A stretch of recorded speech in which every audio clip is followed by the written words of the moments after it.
Hey, I can actually speak today. It's kind of nice.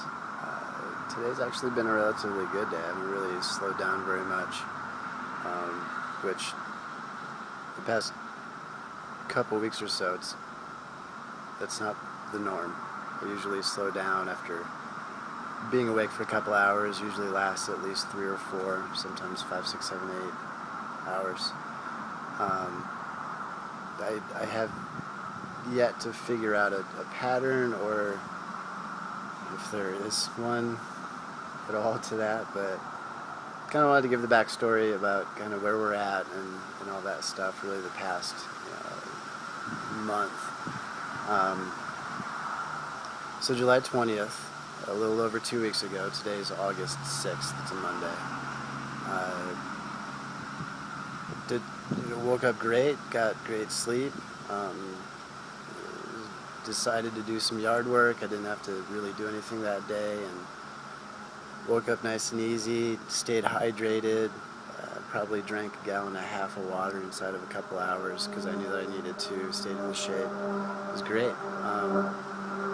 Ate food, I wasn't malnourished, and probably around 3 o'clock that afternoon, it felt like I was getting a migraine, and so I knew what to do. I had migraines as a kid. Weird. Laid down, focused on my breathing, slowed the heart rate down, and all that stuff. And a couple hours later, my wife came home, and we'd actually had plans to go out that evening to hang out with some friends, just a barbecue thing, and she comes home to me laying on the bed staring at the ceiling, and really the words that I could think of were, I don't feel right. It's not that I didn't feel well, I didn't feel right. And then at that point I kind of admitted, I'm not really a complainer or whiner. I admitted that for a couple of weeks prior to that, the left side of my body didn't really feel right either. I had some sensation differences. Sometimes it wasn't real bad. Sometimes just kind of my skin would feel dull. The left side of my face, from here to up here, was numb, and it still is. I still have all of these symptoms. About 1/4 to 1/3 of my left eye, I've got some impaired. It's not blurry vision, but it's just kind of like if you stick your finger on your eyeball and then pull it off, you just kind of can't see very well for a moment. It's kind of like that perpetually. So I admitted that stuff, and what I was feeling at the time, when she came home and asked how I was doing, all of those sensations were worse. Not super scary worse, but enough to take it seriously, and it just kind of I felt a general lack of response from everything else.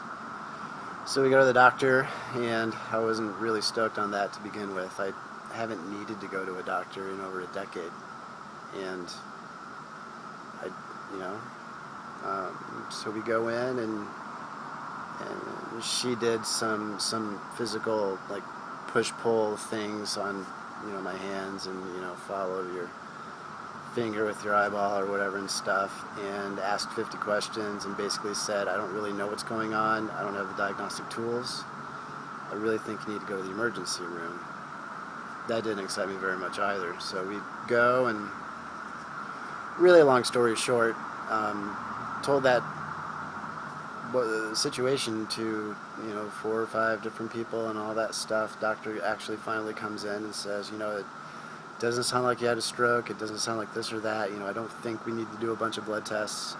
I really do think, my job is to rule out the scary stuff, being like a brain tumor or MS, and he even went into,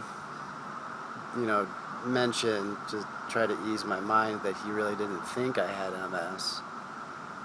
And so he recommended an MRI. Did nothing else, just went straight to that. So we did the MRI, and they came back with the results. And that poor ER doc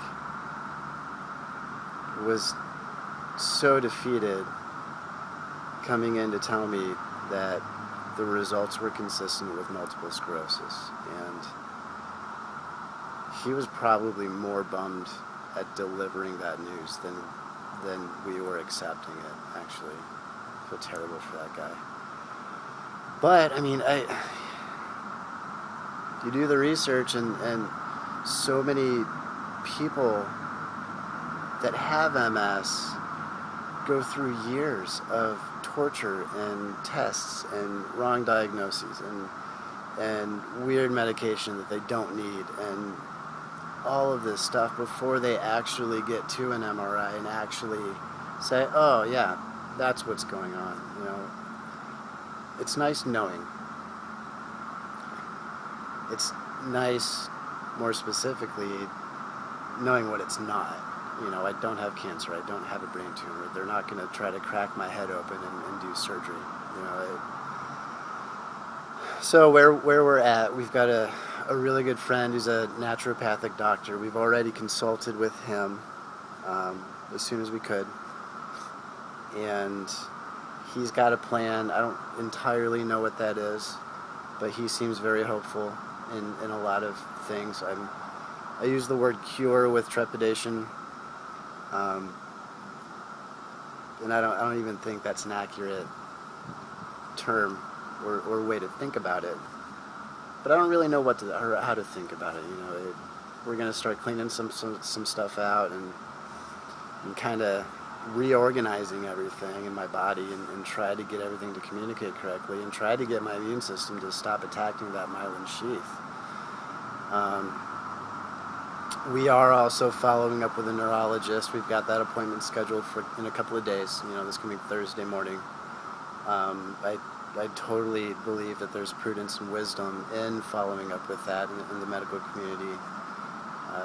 If nothing else, again, they have the diagnostic tools. You know, they've got the MRI machines. They've got some wisdom in this thing. You know, they don't know what causes MS. They don't know what sets it on. They don't know how to fix it. They have a good idea about how to take care of symptoms and stuff like that. You know. So I'm really not excited about going on some crazy expensive pharmaceutical drugs. I'm avoiding that as much as I can, actually. So yeah, that's where we're at. We just kind of wanted to lay that down when I can talk. Otherwise, it would probably take me half an hour to get through that. And I'm scared about working. I'm scared about being able to work. I hate the idea that I may not be able to be relied upon, follow through with the promises that I've made to people, either just, you know, helping somebody move or, you know, the business. And it's really hard. It's really hard waking up and not knowing how that day is going to go. You know, most days I wake up and I pretty much already feel defeated because I know the way that I've been feeling, there's a good chance that I won't do very well. I won't be able to do very much stuff, and that's hard. You know, that's really frustrating. But sorry about the bummer video. Before this one, I kind of wanted to make a point to start this whole thing off with, on a serious note, I just kind of portray some emotion that comes and goes. Anger is a big one. Defeat, like I mentioned, that's a big one. And what's more is I wanted to kind of display, you know, the slowness a little bit. It's hard to be able to speak like this and really communicate to people what that looks like or what that feels like. It's really frustrating not being able to talk, let alone do things. So, yeah, we still have hope, and we're going to take this a day at a time and see where God takes it, and see how everything unfolds. There's a story being written here, and if nothing else, it's a story, and I feel that it needs told, and not a lot of people are part of it right now. So we've got overwhelming support from so many friends and all of our family, and really all of our friends, even people that we aren't great friends with. This is striking a chord with a lot of people. It's really overwhelming. God is good, and here we go.